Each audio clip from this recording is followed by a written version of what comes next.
जी नमस्कार दोस्तों। My name is Naresh Kumar Meena from GPC Dholpur. हम पढ़ रहे थे satellite communication.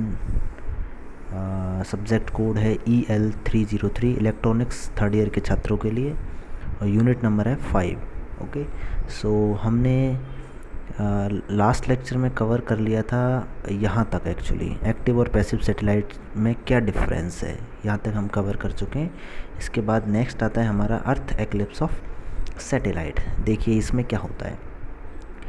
When the satellite longitude is east of the Earth station, actually, satellite enters eclipse during daylight hours for the Earth station as shown in the figure. Actually, see यहाँ पे क्या हो रहा है। अगर आपका सैटेलाइट अर्थ station के respect में ईस्टर्न पार्ट में है या ईस्टर्न डायरेक्शन में है, तो क्या होगा कि आपका सैटेलाइट पे एक्लिप्स हो जाएगा, या कह सकते हैं धरती का ग्रहण लग जाएगा सूरज डूबने से पहले ही। एक्चुअली क्यों? क्योंकि ईस्टर्न पार्ट में हम जानते हैं कि शाम जल्दी होती है। जैसे एग्ज़ाम्पल के लिए जैसे इंग्लैंड के ईस्टर्न में हम लोग हैं, भारत जो है कि इंग्लैंड के ईस्ट डायरेक्शन में है, तो आप देखोगे कि हमारे भारत में शाम जल्दी होती है बजाय कि इंग्लैंड के। ठीक है, वहाँ कुछ टाइम डिफरेंस है हमारे दोनों कंट्रीज़ के बीच में। तो इंडिया में पहले शाम होगी, बाद में इंग्लैंड में होगी। इसी तरीके से अगर आपका सैटेलाइट जो है कि अर्थ स्टेशन के रेस्पेक्ट में ईस्ट डायरेक्शन में है, तो सैटेलाइट पे शाम जल्दी हो जाएगी और अर्थ स्टेशन पे उजाला रहेगा, मतलब सनलाइट रहेगी। इससे फ़र्क क्या पड़ेगा एक्चुअली, कि जो सनलाइट है वो शाम ढलने से पहले ही, अर्थ स्टेशन पे तो अभी दिन ही हो रहा है, जबकि सैटेलाइट पे रात हो जाएगी, और रात होने से वहाँ पे जो सोलर एनर्जी है वो कंटिन्यूसली नहीं मिलेगी, जिस कारण बैटरीज़ का यूज़ होगा, और बैटरीज़ का यूज़ जो है कि लिमिटेड पावर ही हम यूज़ ले सकते हैं। अगर सनलाइट अवेलेबल रहती है तो हम ज़्यादा पावर यूज़ कर सकते हैं। इसलिए जो है कि इसको हम बोलते हैं earth eclipse of satellite. Next इसमें लिखा है when the satellite longitude is west of the earth station, और यदि आपका जो सैटेलाइट है वो अर्थ स्टेशन के वेस्ट डायरेक्शन में है, तो सीधी सी बात है अर्थ स्टेशन पे पहले रात हो जाएगी, बट सैटेलाइट पे बाद में होगी। ठीक है, तो eclipse does not occur until earth station is in the darkness. जब तक अर्थ स्टेशन पे रात नहीं हो जाएगी, जब तक वहाँ पे एक्लिप्स या एक तरीके से रात नहीं होगी सैटेलाइट पे। Thus satellite longitude which are west rather than east of earth station are desirable. कहने का मतलब ये है कि अर्थ स्टेशन के रेस्पेक्ट में जो सैटेलाइट का डायरेक्शन होना चाहिए, सैटेलाइट की पोजीशन होनी चाहिए, वो वेस्ट होनी चाहिए, ज़्यादा बेहतर रहेगी बजाय कि ईस्ट डायरेक्शन के। क्योंकि ईस्ट डायरेक्शन में अगर यदि आपका सैटेलाइट है तो वहाँ पे रात पहले हो जाएगी बजाय कि अर्थ स्टेशन के, और रात पहले होने से आपके जो एप्लीकेशन है, जो भी फीचर्स हैं उसके सैटेलाइट के, उसको जो पावर चाहिए तो वो लिमिटेड हो जाएगी एक्चुअली। क्योंकि सनलाइट अगर नहीं मिलेगी तो सारे फंक्शंस हो सकता है कि हम पूरे यूज़ नहीं कर पाएँ बैटरीज से, और तो इसका ये डिसएडवांटेज हो गया। यदि रात हो गई सैटेलाइट पे, इट मीन्स फुल पावर उसको नहीं मिलेगी। अगर सनलाइट रहती है तो सोलर सेल की मदद से वो सारे फंक्शंस एक साथ जो है कि परफॉर्म कर सकता है। तो इसको बोलते हैं अर्थ एक्लिप्स ऑफ सैटेलाइट। इसमें चीज़ याद रखने की जो बात है ये है कि आपका जो सैटेलाइट है अर्थ स्टेशन के वेस्ट डायरेक्शन में अगर है, ठीक है, रहेगा तो स्पेस में, मगर वेस्ट डायरेक्शन में हो तो ज़्यादा अच्छा होगा। ओके, यहाँ पे ये जो डायग्राम बनाया हुआ है इसमें भी देख सकते हैं आप, जैसे कि आपका 1 मिनट। सो इधर माना कि आपका सन है, ठीक है, यहाँ पे आपका सन है और यहाँ से रेज आ रही हैं सन की, ये ठीक है, ये आपका सन है। तो ये जो रेज आएंगी, तो आपका जो सैटेलाइट है, यदि सैटेलाइट अर्थ के पीछे चला जाता है, इधर की साइड चला जाता है, अगर अर्थ के पीछे 1 मिनट, यदि आपका सैटेलाइट अर्थ के पीछे चला जाता है, ये आपका सन है, ओके, यहाँ पे आपका सैटेलाइट है अर्थ के पीछे चला गया, तो उस पर आपका जो है कि सनलाइट नहीं मिलेगा, क्योंकि धरती जो है कि बीच में आ जाएगी। जैसे अभी सूर्य ग्रहण हुआ था, ये चंद्र ग्रहण होता है, सूर्य ग्रहण होता है। जैसे कि अगर यदि चंद्रमा बीच में आ गया धरती और सूरज के बीच में, तो चंद्रमा की छाया जो है कि धरती पर जाती है। इसी प्रकार से यदि धरती जो है कि चंद्रमा और सूरज के बीच में आने पे धरती की छाया जो है कि चंद्रमा पे पड़ जाती है, तो वो सारे ग्रहण कहलाते हैं। इसी तरीके से यहाँ भी होता है। आपका जो सैटेलाइट है, यदि सैटेलाइट और सन के बीच में अर्थ आ गई तो सैटेलाइट पे अंधेरा हो जाएगा और उसको सनलाइट नहीं मिलेगी। That is called earth eclipse. ठीक है, धरती का ग्रहण कह सकते हैं इसको, सैटेलाइट पर धरती ग्रहण होना ये कह सकते हैं अपन। ओके,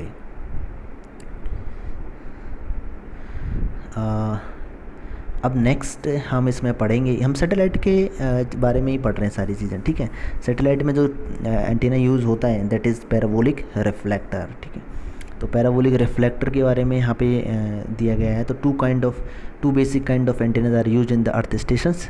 अर्थ स्टेशन पे जो सैटेलाइट कम्युनिकेशन के लिए अर्थ स्टेशन पे जो एंटीना यूज किए जाते हैं that is parabolic reflector. First है पैराबोलिक रिफ्लेक्टर, सेकंड है कैसीग्रीन एंटीना। एक्चुअली दोनों ही पैराबोलिक हैं मगर इनका थोड़ा सा मेथड अलग है। वो कैसे, देखिए,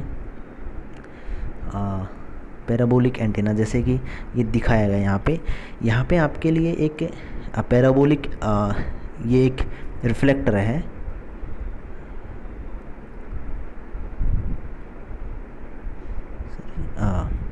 ये आपका जो दिखाया गया रिफ्लेक्टर, ये लिखा हुआ है, ये पूरा आपका रिफ्लेक्टर है। ओके, एंड जो पावर आपको ट्रांसमिट करनी है या रिसीव करनी है वो फीड, यहाँ से आप फीड कर रहे हो, this is feed point.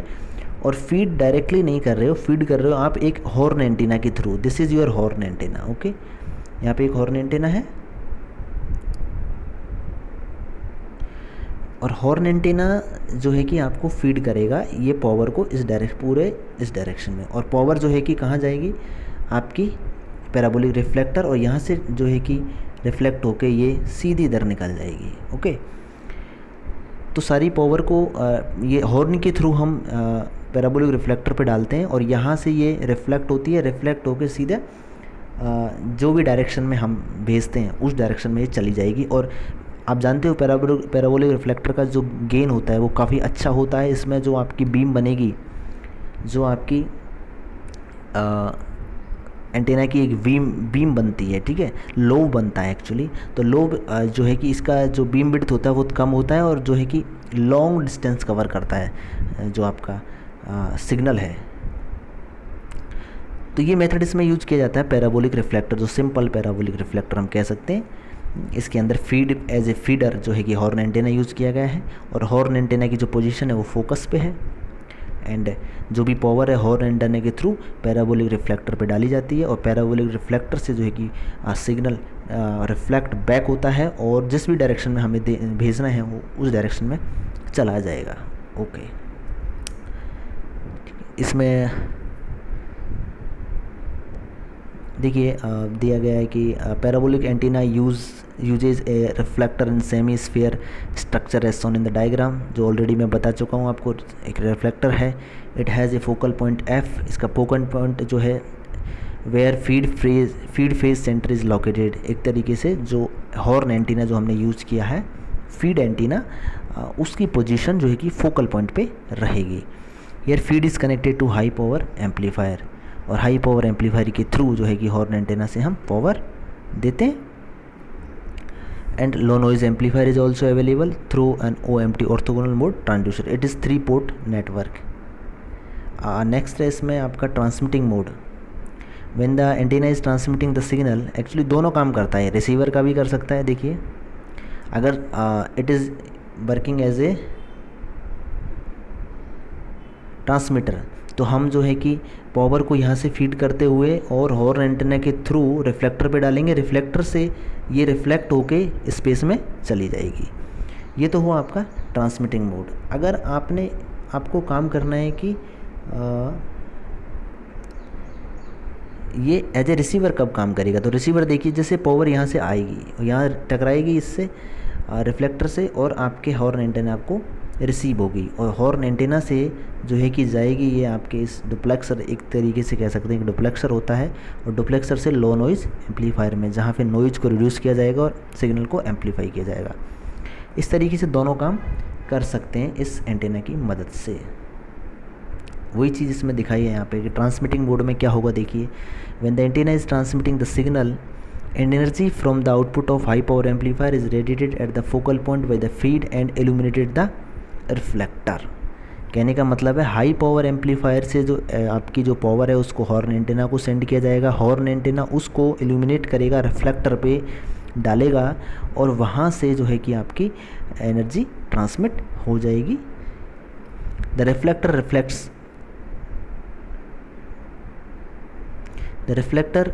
Reflects and focuses the signal energy into the narrow beam. एक नैरो बीम में जो कि फोकस कर देगा और जिस डायरेक्शन में आपने एंटेना का पोजीशन है उसी डायरेक्शन में सिग्नल जो है कि ट्रांसमिट करेगा।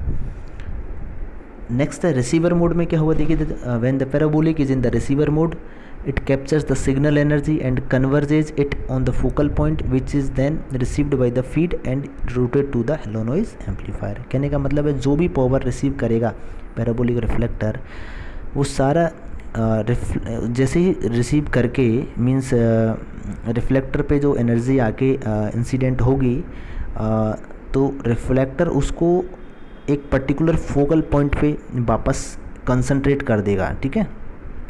और फोकल पॉइंट पे हमारा है हॉर्न एंटीना। हॉर्न एंटीना को सारी की सारी सिग्नल जो पावर है वो हॉर्न एंटीना में आ जाएगी और हॉर्न एंटीना के थ्रू जो है कि हम आगे उसको लो नॉइज़ एम्पलीफायर को सेंड करेंगे। लो नॉइज़ एम्पलीफायर क्या करेगा क्योंकि वो वीक सिग्नल होगा, because receiving signal always a weak signal, चाहे वो सैटेलाइट में हो, चाहे अर्थ स्टेशन में हो, चाहे किसी और सिस्टम में हम देखें, किसी भी तरह के कम्युनिकेशन में जो रिसीव्ड सिग्नल होता है, received signal is a very weak signal, बहुत ही कम पावर का सिग्नल होता है।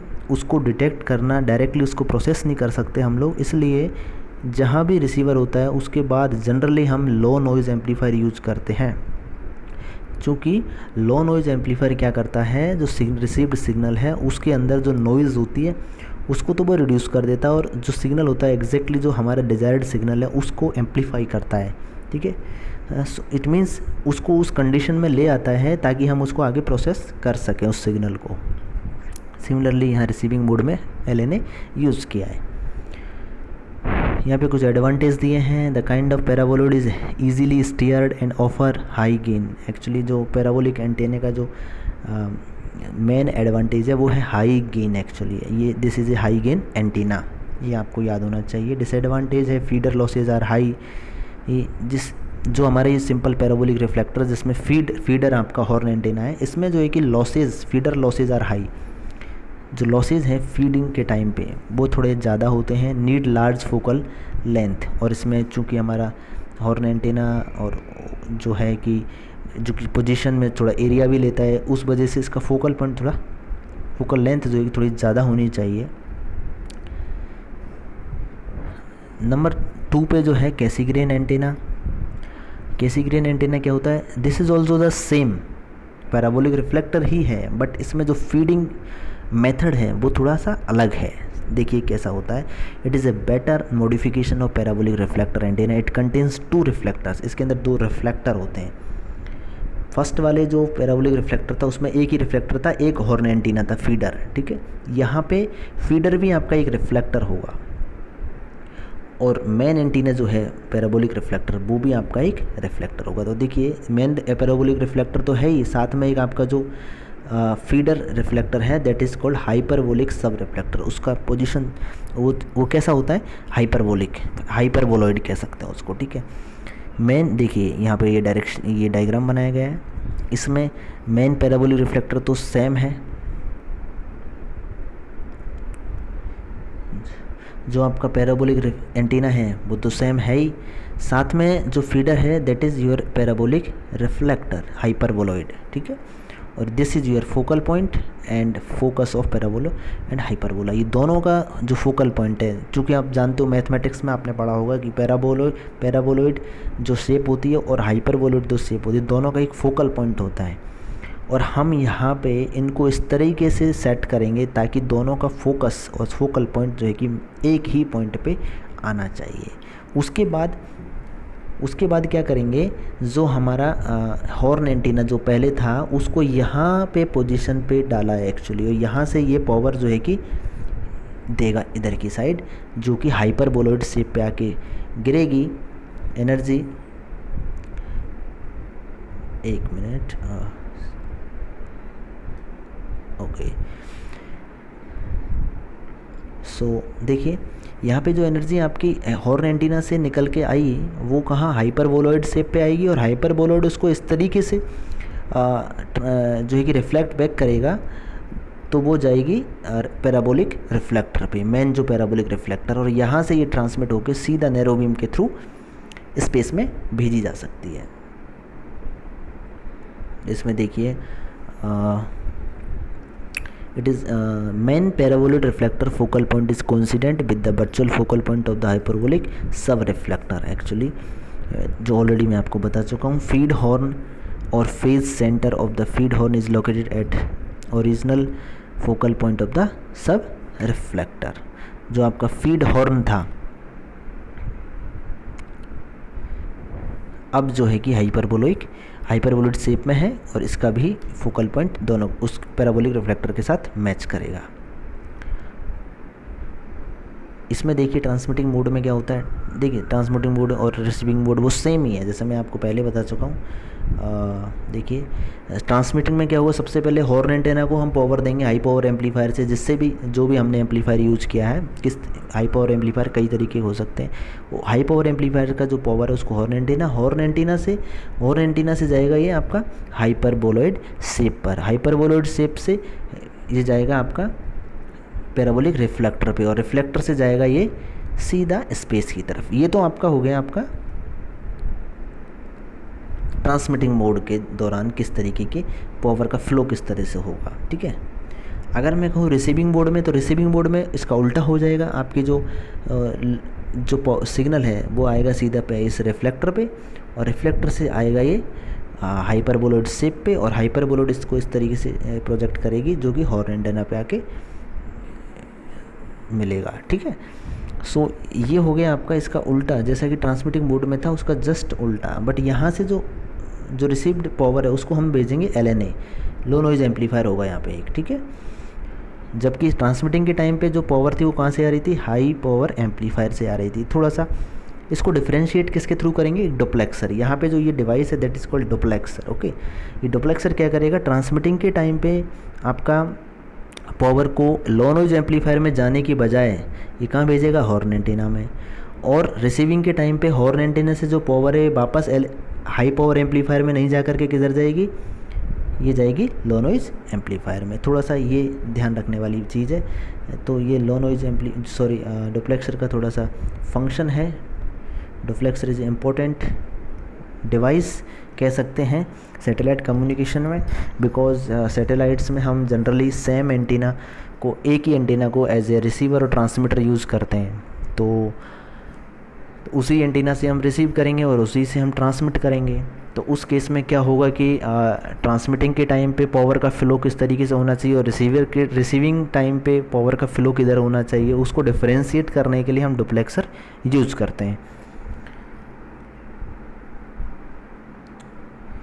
ओके, इसमें भी वही सेम चीज़ दी गई है, मैं आपको ऑलरेडी एक्सप्लेन कर चुका हूँ ट्रांसमिटिंग मोड में और रिसीविंग मोड के दौरान किस तरीके से काम होगा। इसके एडवांटेजेस हैं कुछ, इसमें लेस स्पिलओवर होता है, uniform illumination of the reflector is achieved. Actually जो पावर का जो इल्यूमिनेशन है, मतलब हाइपरबोलॉइड से जो रिफ्लेक्ट होके पैराबोलॉइड शेप पे जाएगा, पैराबोलिक जो प्लेट है उस पे जाएगा, तो वो जो इल्यूमिनेशन होगा, जो एक तरीके से उसका फैलाव होगा एनर्जी का, जो सिग्नल है उसका फैलाव जो होगा वो यूनिफॉर्म होगा पूरे प्लेट पे, कहीं भी कम ज़्यादा इस तरीके से नहीं होगा। और पॉइंटिंग एक्यूरेसी इसकी अच्छी होती है, ठीक है। इसके बाद इसमें दिखाए हैं स्पेस सेगमेंट्स। ये तो एंटीना के बारे में बात करी हमने कि जो सैटेलाइट कम्युनिकेशन में एंटीना यूज़ करते हैं पैराबोलिक रिफ्लेक्टर, उसमें भी दो प्रकार के होते हैं। एक तो simple parabolic reflector with horn antenna, feeding antenna as a horn antenna, और दूसरा है आपका कैसीग्रेन एंटीना, जिसमें वो भी एक तरह का पैराबोलिक रिफ्लेक्टर है, जिसके अंदर फीडिंग एंटीना जो है वो एज एक हाइपरबोलॉइड शेप होती है। दोनों का फोकल पॉइंट मैच कर देते हैं। ये तो एंटीना के बारे में बात हुई। आगे देखिए सैटेलाइट कम्युनिकेशन में स्पेस सेगमेंट्स देखिए क्या है। In communication satellite there are many subsystems, these subsystems are mainly classified into two groups. इसमें सब सिस्टम्स होते हैं आपकी कम्युनिकेशन से, जो सैटेलाइट कम्युनिकेशन है इसके अंदर कुछ सब सिस्टम्स होते हैं। वो कौन कौन से सब सिस्टम्स होते हैं उनको देखिए, दो भागों में बांट दिया गया है यहाँ पे। नंबर 1 है कम्युनिकेशन सब सिस्टम, दूसरा है सपोर्टिंग सब सिस्टम और अदर सब सिस्टम। इनके अंदर क्या क्या होता है देखिए। नंबर 1 में है कम्युनिकेशन सिस्टम। इसमें communication systems is called payload, it contains, देखिए इसको पेलोड भी कहते हैं। और इसके अंदर क्या क्या होता है, रिपीटर्स होते हैं, ट्रांसपोंडर होता है एंड एंटीना। तो मेन चीज़ तो ट्रांसपोंडर हो गई आपकी, और एंटीना और रिपीटर। तो ये तीनों चीज़ ही कम्युनिकेशन सिस्टम में आती हैं। It performs the main function that is communication between satellite and earth station. Actually जो अर्थ और सैटेलाइट के बीच में जो कम्युनिकेशन होगा, जो भी डेटा का आदान प्रदान होगा, वो सारा कम्युनिकेशन सब सिस्टम करेगा। और दूसरी चीज़ों में आता है आपका सपोर्टिंग सब सिस्टम, मीन्स ये काम होता रहे, जो कम्युनिकेशन है अर्थ और सैटेलाइट के बीच में होता रहे। इसके लिए जो है कि सैटेलाइट की पोजीशन वगैरह, पोजीशन हुई, उसका पावर हुआ, वो सारी जो सब सिस्टम्स हैं अदर सब सिस्टम्स में आएंगे, कि बाकी चीज़ें भी ज़रूरी हैं ताकि दोनों के बीच में कम्युनिकेशन बना रहे। तो दूसरा है सपोर्टिंग सब सिस्टम्स या अदर सब सिस्टम्स। इसमें देखिए क्या आता है, पावर स्टेबलाइजेशन। देखो पावर का जो भी पूरा सिस्टम है, पावर मैनेजमेंट किस तरीके से होना है, कितना पावर कौन सी डिवाइस को, किस से कौन सी बैटरीज वगैरह है, वो सारा काम पावर स्टेबलाइजेशन में आएगा आपका। प्रोपल्सन है इसके अंदर, प्रोपल्सन में आपका इसमें कुछ और एक तरीके से हमारे फायरिंग डिवाइसेस होती हैं, जिनसे जो आपकी उसमें से फ्यूल को जला के और थ्रस्ट पैदा करके हम आप उसकी पोजीशन को जो है कि उसकी वेलोसिटी में हम डिफरेंस ला सकते हैं, पोजीशन को थोड़ा करेक्ट कर सकते हैं। स्टेशन कीपिंग है, एल्टीट्यूड कंट्रोल है, मींस उसकी जो एल्टीट्यूड है, धरती से जो ऊंचाई है, जिस हाइट पे वो घूम रहा है धरती की चारों तरफ सैटेलाइट, तो उसको हम बोलते हैं एल्टीट्यूड। ये ध्यान रहे हमेशा कि सैटेलाइट के केस में जो हाइट जो हम की बात करेंगे कि वो कितना ऊपर है धरती से, उस ऊंचाई को हम हाइट नहीं बोलेंगे, ठीक है, उसको हमेशा एल्टीट्यूड बोलेंगे। बिकॉज धरती से ऊपर जैसे प्लेन, एरोप्लेन हो चाहे सैटेलाइट हो, दोनों के लिए हाइट को मेजर, हाइट जो टर्म है इसको बदल के एल्टीट्यूड यूज़ किया जाता है। तो जो एल्टीट्यूड कैसे कंट्रोल करना है उसके लिए भी हमारे पास कुछ सिस्टम होना चाहिए। एंड लास्ट है टेलीमेट्री, ट्रैकिंग एंड कमांड, ठीक है। सैटेलाइट की पोजीशन जो है कि हमारे पास ट्रैक होनी चाहिए, उसको खुद को भी पता होना चाहिए कि वो किस पोजीशन पे है with respect to earth station, ठीक है। और अर्थ स्टेशन पे भी पता होना चाहिए कि सैटेलाइट की पोजीशन इस टाइम क्या है हमारे रेस्पेक्ट में, वो सारा आपका ट्रैकिंग एंड कमांड सिस्टम में आता है।